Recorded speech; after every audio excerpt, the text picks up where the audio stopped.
Akala ng iba, mahina, mahiyain, at tahimik ang mga introvert.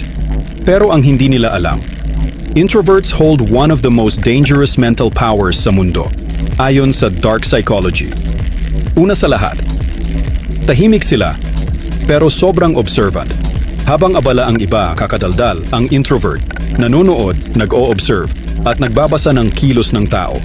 Hindi mo namamalayan, alam na nila kung sinong plastic, sinong totoo, at sinong delikado. Ito ang tinatawag na silent profiling. Power yan sa dark psychology. Pangalawa, marunong silang mag-control ng emotions. Sa loob nila ay parang kinakabahan na sila, pero sa panlabas nila ay sobrang kalmado lang nila.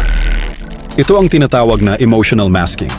Hindi sila madaling manipulahin dahil sila mismo ay master na nila ang sarili nilang emosyon. At pag ikaw ang na-trigger nila, ikaw mismo ang nakuha nila sa laro mo. Pangatlo, hindi sila takot sa pagiging mag-isa. Habang ang iba nangangailangan ng validation, ang introvert kayang mabuhay kahit walang kausap o pumansin sa kanila. Mas natatakot ka dapat sa taong kaya ang katahimikan.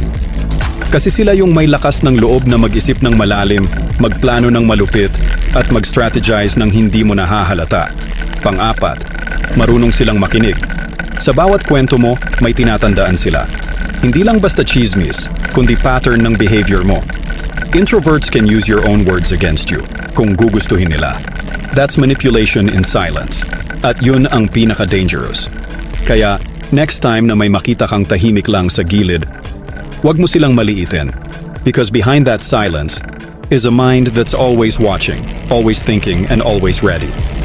Yan ang lakas ng introvert na hindi alam ng karamihan.